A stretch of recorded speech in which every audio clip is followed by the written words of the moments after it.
dong ajaran kikir. Jadi memang kadang apa ya, cangkem elek lah bahasa kasarnya itu. Itu memang kadang lebih mengenakan. Kalau kita datang ke acara mayat kan dapat makan, dapat minum. Kalau yang sohibul bed rokok ya dapat rokok. Kalau kiainya dapat wajib, kadang 20.000, kadang 50.000. Terus memenya itu kok setega itu ya, ada orang meninggal kok malah kita makan-makan. Seakan-akan kan kultur ini biadab kan gitu. Tapi yang orang NU kebalikan bales. Oh ternyata nggak boleh ya mayat disodakoi. Ternyata nggak boleh ya orang dermawan.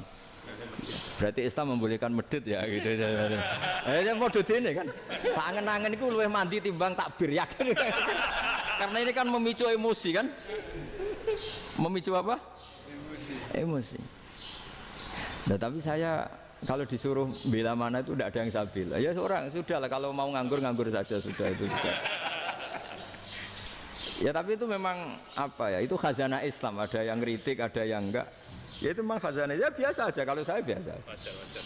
Karena dulu ulama itu sudut pandangnya itu ya seperti itu. Ada yang ulama suka ibadah itu sholat, ada yang milih apa tidur. Sampai Imam Ghazali bilang suatu saat ibadah terbaik di zaman akhir itu tidur kan. Sholat saja kalah sama tidur kan. Tapi itu loh ya, yang wajib tetap loh, terus kamu gak sholat wajib. Begini beliau mencontohkan itu. Ada orang sholat tahajud terus obsesinya itu ingin hajatnya terkabulkan. Sementara yang tidur obsesinya nikmati rahmatnya Allah, boleh tidur, bisa tidur.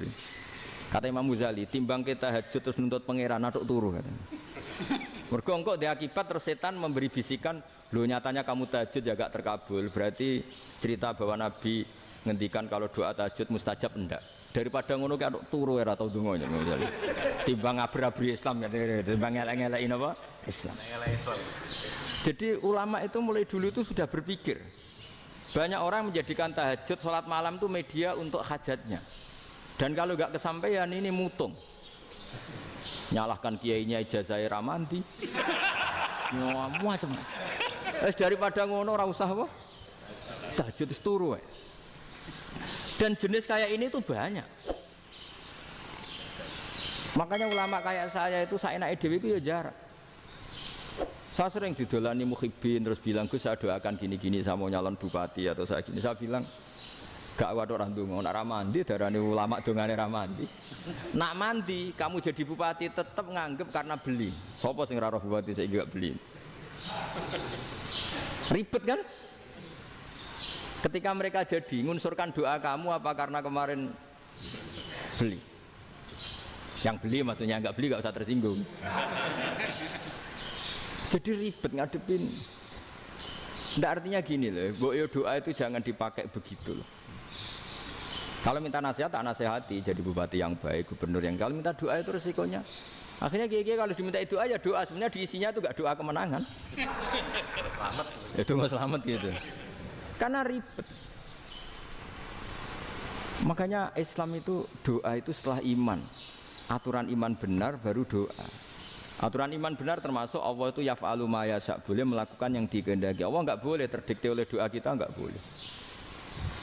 Ya saya ulang lagi ya, madzhab Hasan Asyadzili ini khas kita.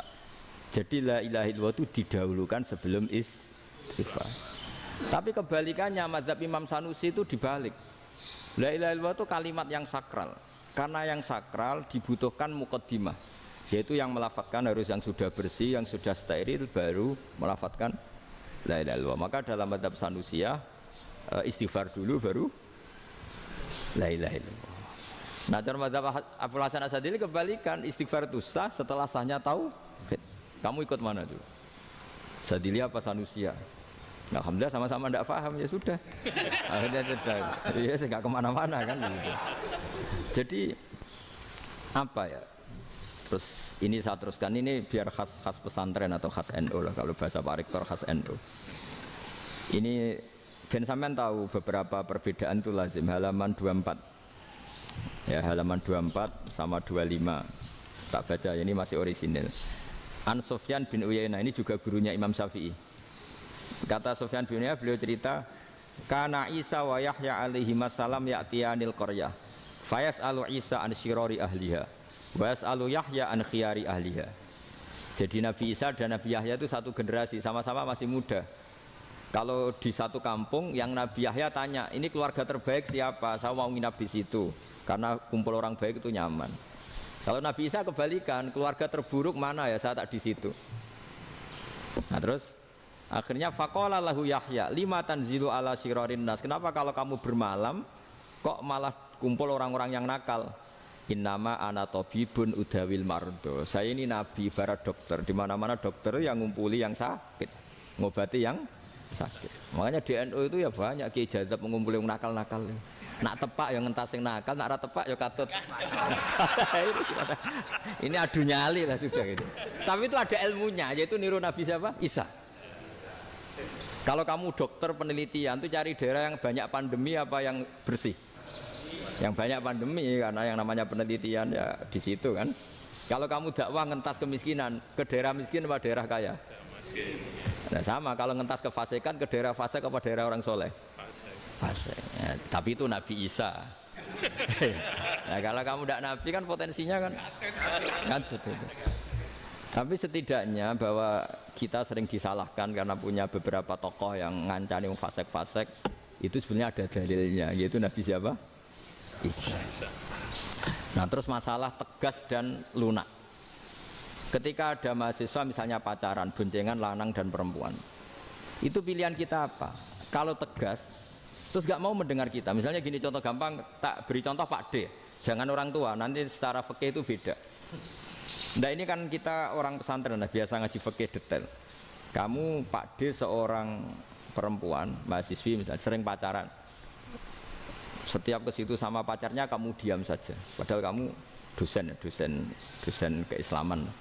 Mesti pamanaan kamu nyimpulkan, ternyata pacaran itu tidak apa-apa. Buktinya Pak D itu tidak negur, menengahi. Ini berarti as-sukut alal mungkar. Tapi kebalikannya, Pak D ini terkenal keras. Nak rono mesti radiaku ponaan. Akhirnya yura rono. Mesti ngerti nak mesti diamuk. Nah, dua orang ini sama-sama gagal kan? Yang lunak menjadikan ponakannya pacaran terus karena enggak negur sehingga dikira membolehkan. Sing keras juga agak sempat bina wong rono era wani. Akhirnya dua orang ini sama-sama enggak ketemu, sama-sama enggak berkesempatan membina kan? Gagal membina kan? Karena yang keras ponakannya enggak pernah situ, berarti enggak bisa bina kan? Yang lunak membiarkan berarti juga ada bina. Nah, Islam itu antara dua itu. Ya agak terlalu lunak, enggak terlalu keras. Karena kalau terlalu keras, misalnya ada kiai terlalu keras, lu masyarakat mau tanya itu gimana? Lari kan? Loh, saya ini punya pengalaman pribadi. Saya ini kan kecelok orang alim. Itu kalau pernah ya saya itu berusaha ya pokoknya ya umumnya orang alim lah. Tenang, terus anteng, enggak gejlok-gejlokan. Itu enggak ada yang tanya. Saya mimpi ketemu beberapa ulama itu disalahkan. Terus umat saya kalau mau tanya itu ke siapa? Wong alim wis wibawa, meneng tambah banget wibawane. Bala Quran sering gojlok rektor macam-macam. Terus wong wanita kok, saya biasa ke pasar pandangan dicegot orang. Gus, putri saya itu sering keluar darah tapi melebihi batas haid gini-gini. Kalau badhe sowan jenengan, gak usah sowan ning kene mbek ngadeg-ngadegan. Terus tanya, yang haid berapa hari, Gus? Ya supaya rudat ilal adat. Adat sebelum dia punya penyakit istighadah itu berapa? 6 hari ya sudah, kembali 6 hari lainnya mustahadah, tetap sholat, tetap normal. Tapi kalau sawi bawa, moro pasar gue tasbih seduwilu. Iku mesti wong salaman njaluk donga yakin. Tapi baru kayak rada uraan ketemu wong-wong, dol pening ndi? Mak pening ndi? Gus beneran Gus ketemu jenengan kula wingi badhe tua kok. Akhirnya tanya. Dadi uraanku iku amdan. Lha nek sampean asli iki asli uraan. Karena ndak uraan lah tetap ndak wibawa kan. Jadi baru kayak uraan itu ya banyak. Saya itu kalau ngantor di Jogja itu banyak orang yang tanya. Ya biasa tuh tanya macam-macam. Karena saya uraan. Ke pasar ya orang, bahkan di bis sering ketemu orang. Wah beneran Gus kalau badhe sowan jenengan badhe tanya ini. Ya sudah di sini aja. Jadi semua itu diilmoni. Nah, Nabi itu punya sisi yang dua-duanya jalan. Memang beliau luar biasa, dipilih Allah yang luar biasa. Nabi ketika wibawa itu banyak sahabat yang bahkan mengenali wajahnya aja tidak bisa. Ka'anna ala ru'usihim at-thair. Bayangannya seakan-akan di kepalanya itu ada burung yang takut terbang, saking antengnya. Tapi Nabi sekali mengeluarkan job, sekali santai, itu sahabat tanya itu sampai yang nggak pantas ditanyakan. Nabi saya tadi kumpul istri saya, tapi tidak inzal itu wajib mandi ndak. Aro'aita law anna ahadana ya'ti imra'atahu wa lam yunzil. Itu ya ditanyakan. Nabi mun kumpul itu betul sakit inzal sepundi. Guys betul lagi. Terus ya ada yang tanya macam-macam. Ya saking ada sahabat dipanggil Nabi tambah lari, dipanggil lagi tambah lari. Panjenengan nyeluk, oh pas kula kumpul bojo kula. Lah kula kuwatir jenengan orang suci, saya belum mandi, makanya saya lari. Terus Nabi ngendikan inamal mukmin thahir, ya nak masalah ketemu kiai ra apa-apa ijek junub. Sementing kok nak salat kados sik. Tapi Nabi sekali pakai madzahirul jalal, tapi pakai wibawanya, itu orang enggak berani ngomong. Tapi sekali Nabi